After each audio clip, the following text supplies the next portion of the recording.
Thank you so much, everyone, for being here. I think we can just dive right on in. So we are all here for the majority of the week listening to a slew of experts talk about AI, cybersecurity. We just had this amazing panel on fraud. Why should people be listening to you guys? What are you seeing that maybe others aren't seeing that will be new and intriguing for this? And I'll start with Evan and then move to Asheem. Sure. So my name is Evan Reiser. I'm the founder and CEO of a company called Abnormal Security. We're a 7-year-old company. We're deployed at about 20% of the Fortune 500. So I spend the majority of my time talking to Fortune 500 CISOs and CIOs about cybercrime, and we're definitely in a crazy era now that AI is becoming more prevalent everywhere. Yeah. And then Asheem. I'm Asheem Chandna. I'm a partner at Greylock, early stage venture capital firm. And I think the reason to be listening in particular to Evan is because he, I don't know how many people here know the name of Abnormal AI, which is the company Evan founded, but it is one of the fastest growing software companies out there, one of the 2 fastest growing companies in cyber. How many customers today? Over 3,000 customers? Yeah, over 3,000. Growing at, close to triple digit, growth rates. And Evan started this company 6 years ago now, or 7 years ago? 7. 7 years ago, and which is like 70 years in AI, right? Yeah, and before AI was hot, Evan's actually the ultimate outsider. He and his co-founder were working at Twitter and working on a lot of the machine learning algorithms at Twitter, and then they saw the opportunity in cyber and basically brought AI into cyber. So it's and then what they've done today is just it speaks for itself. Yeah. Totally. No, I think that makes a lot of sense, and I feel like for a lot of us who are here, unless this is your first panel on cybersecurity, then I'm honored. But for a lot of us here, I think we're very familiar with the tug and pull in this debate, right? We hear a lot about how AI is going to help cyber criminals speed up their attacks. They can write phishing emails in a matter of seconds rather than maybe minutes or hours, depending on how much research they put into it. And then we also hear the flip side, right? That AI will be helpful for cyber defenders who are overwhelmed with just the sheer amount of data that they have to shift through and the warning notifications. I'm curious for you guys kind of where we are in that tug and pull, like I guess 2+ years into the ChatGPT universe. What is maybe the status of that? Well, I'd say generally, and she'd love to hear your thoughts. Yeah, please start. I'll kick it off first. Yeah. I think AI is certainly transforming cybersecurity. I think there's kind of 3 big impacts. One is that there's criminals today that maybe didn't have a lot of technical skills, maybe speak English. ChatGPT is the best thing that's ever happened to them, or that's like any petty criminal to now become a cyber criminal. I think the second one is AI obviously increases just productivity of doing stuff. That includes sending out more cyber attacks. And the third thing, which I think is most scary for me, is that AI is able to create attacks that are so sophisticated that humans can't detect it, right? It's kind of beyond the observation or perception skills of humans. So I think those are kind of the 3 things that all kind of cross-multiply together that make AI a lot scary in this new world. What we see, historically criminals have been the first to adopt new technologies. Typically the defenders lag behind a couple years. We're seeing that today where, again, if you're a criminal, ChatGPT is the best thing that's ever happened to you. You can send out phishing emails at scale and they're better than you've ever written in the past. A lot of bigger organizations are just slower to adopt new technology, and so we're in a window of time right now that I think is pretty, scary for the world. But I think the defenders are going to catch up, and we'll probably get to a better spot. Gotcha. Yeah, and just to add briefly, I would say, I feel like we're kind of entering an era where there's going to be a theme of good AI versus bad AI, and just like AI is going to be applied for a lot of good purposes, and it's really going to advance everybody's life here. It's also going to be applied, unfortunately, on the other side. And if you look at who are the bad guys are primarily nation states that are very, very well financed, and have small armies of people, working to attack, digitally. And then for-profit criminals, right, who are also very well financed because these businesses are very profitable. And so if you just look at putting AI in the hands of those people and kind of what's coming from here on, right, I think we really haven't seen anything yet, just in terms of sophistication of attacks, both in terms of volume and also in terms of targeted attacks. And we actually had a board meeting last week at Abnormal, and Evan and his co-founder Sanjay were showing us just some new tools that can be built and how easy it is, right? Like I would say for an average engineer with, maybe like 2 hours of work, right? The type of tools that you can build, and then how you can use these tools to kind of launch attacks. And so I just think, we're headed into an era where all of us just need to be I'd say just a lot more careful about how we work digitally, and it is a very challenging time for organizations because it's very asymmetric. Organizations spend a lot of money on these defenses, but you just need one thing to kind of go wrong, right? And I would say, end of the day, it is all about humans and protecting humans. And unfortunately, social engineering attacks or just kind of tricking humans, is just kind of the one thing that you need to kind of go wrong, and everything kind of falls apart. Many of us might have read about what happened at Disney, a couple of weeks ago, and we can come back and talk more about that too. Just again, somebody made a honest mistake, and you look at kind of the ramifications of that. Yeah. Just one thing to underscore: it is a very asymmetric game, right? Yeah. Criminals have infinite ability to experiment and make mistakes. They only have to get it right once, where the good guys have to get it right every day, 24/7. And so it's kind of an unfair game. Totally. And of course you add AI, and it just makes it even easier for criminals to, launch attacks and launch even more of them, right? They're spending less time, they're maybe spending less resources, and can just keep emailing, and everything looks legitimate, right? They can Google who I am, they can figure out who my manager is, all that fun stuff. And these are very real, which is a great world to live in. I guess maybe now that we've sufficiently scared everyone, I am wondering, from what you guys are seeing, what is maybe the most promising thing you are seeing in the AI defense space that is working or could work if there's someone in an organization who is sitting here that hasn't really had the time to look into this yet? Yeah, I mean, I'll say maybe give a general thing and then a more specific thing. I think generally, AI is very good at using data to make decisions.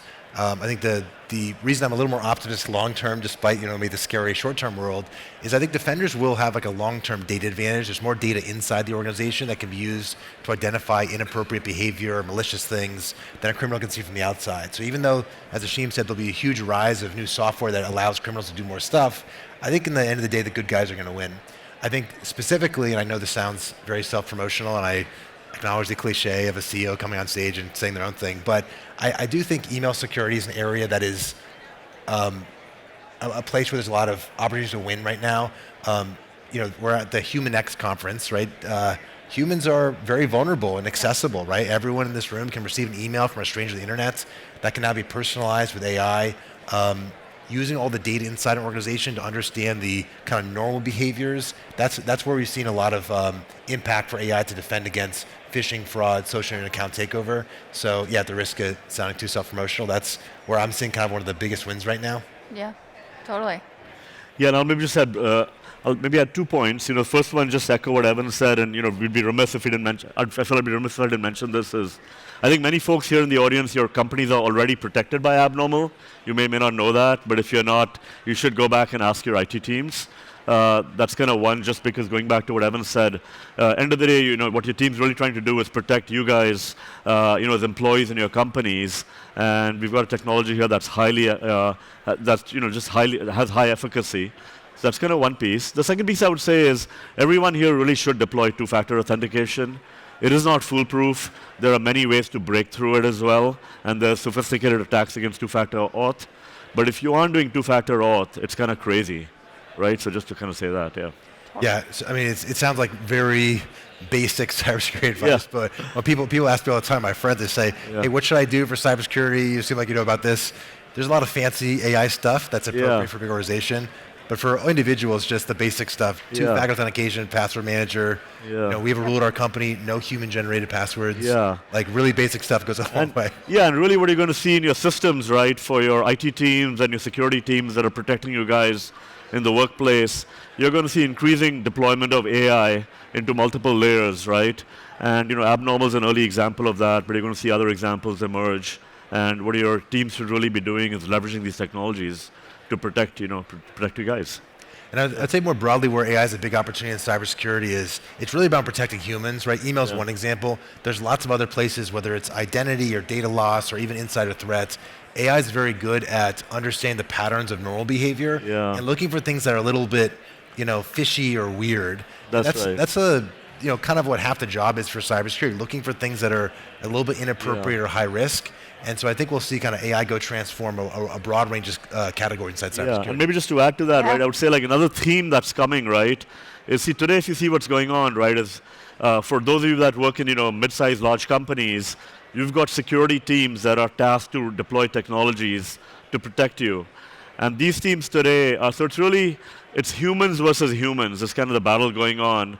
There are teams with varying levels of technology, and humans are working in a very sophisticated way, sitting in foreign countries, again either in government buildings or in criminal organizations, right? And they're attacking you guys. So today it's kind of humans versus humans, and it's an asymmetric battle. And most companies are losing this battle. They're just not equipped to fight it, right? I think what's coming now is it's really going to be AI on the other side coming at at your organizations. So it's actually going to be impossible for your organizations to fight this back and have any chance unless they also deploy AI. And it's really going to be AI versus AI. That's kind of what we're headed into.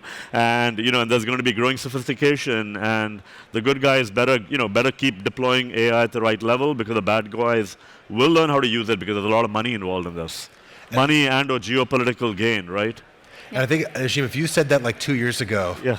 people probably in the room would have like laughed a little bit. So that sounds like Yeah. science fiction. Or I think I saw a movie Right. about that. But look what's happening in kind of AI-powered software engineering, right? If you just go on Twitter and Yeah. search for cursor, right? You see people with very little software engineering skills building these applications, that are pretty Yeah. impressive in a matter of minutes or hours.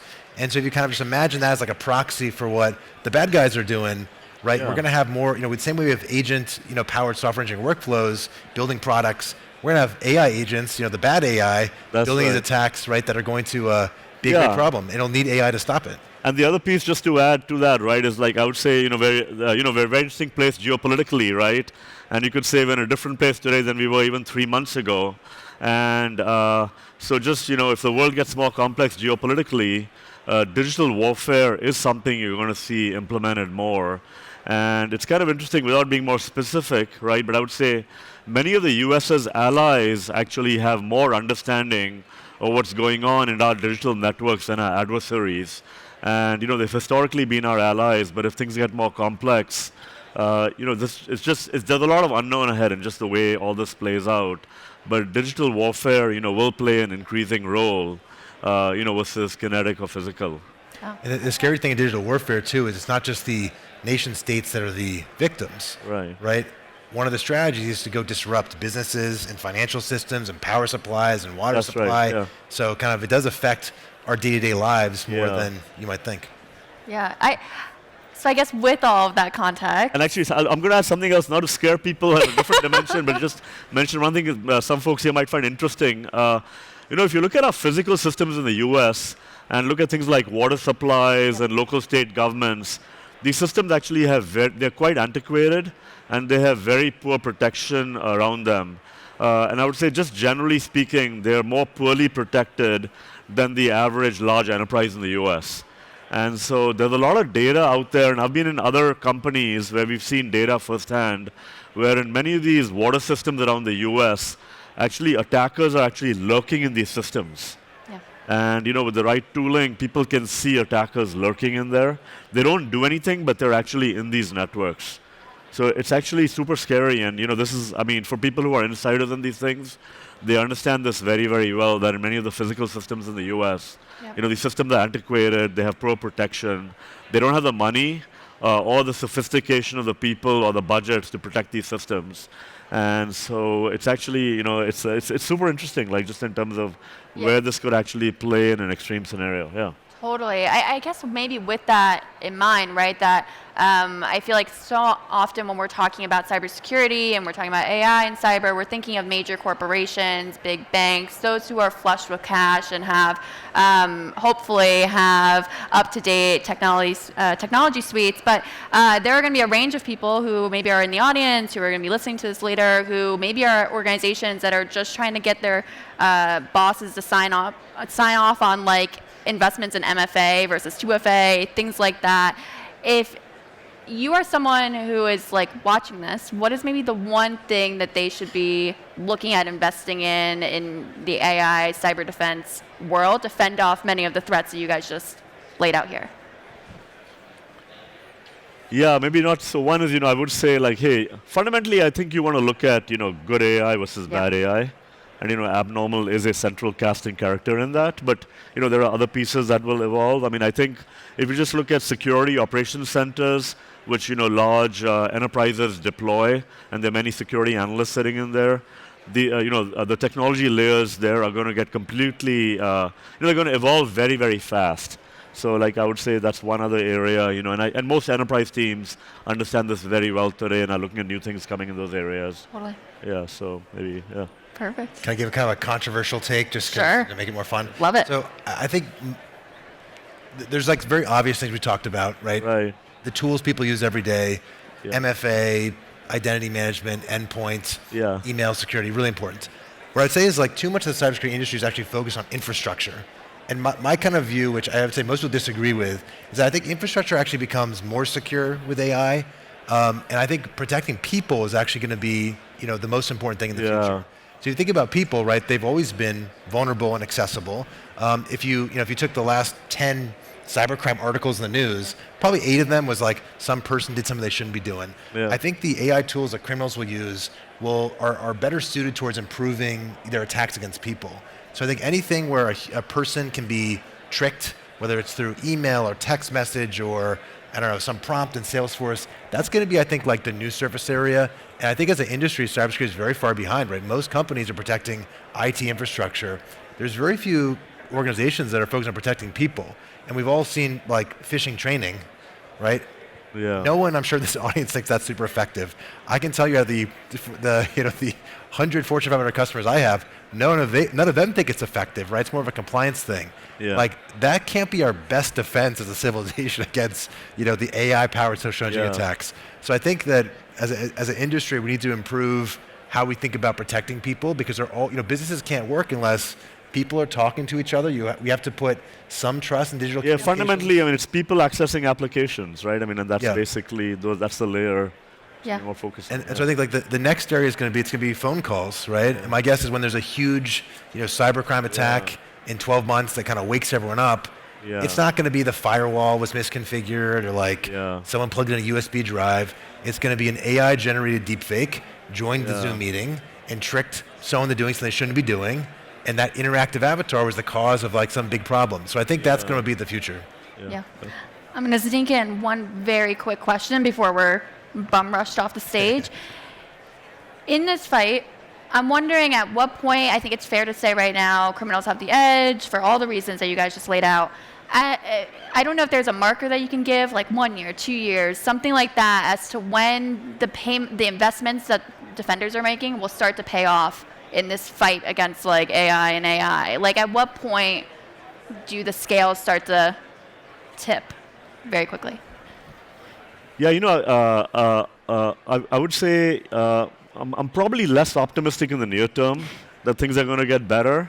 I'm optimistic in the long term, like or in the longer term, just that hey, as these technologies evolve, I think there's a lot of room for opportunity for these layers to improve. But in the short to mid term, I'm not optimistic things are going to get better. I mean, I'll just for the average organization. Totally. Similar to Asheem. I mean, obviously things aren't working super well right now, right? Yeah. If you look at any chart of cybercrime, it's up and to the right. I guess the question is, when does that at least flatline or maybe start going down? I think it's not in the next 3 years. I think we have a lot of work to do as a civilization, and the criminals are advancing a little bit faster than the good guys, and so we got some work to do. Awesome. Well, on that cheery note, Asheem, Evan, thank you so much, and thank you to our crowd for being here. Thank you, Sam. Great. Well, thank you. Awesome. Thanks, Sam. Thanks. Yeah.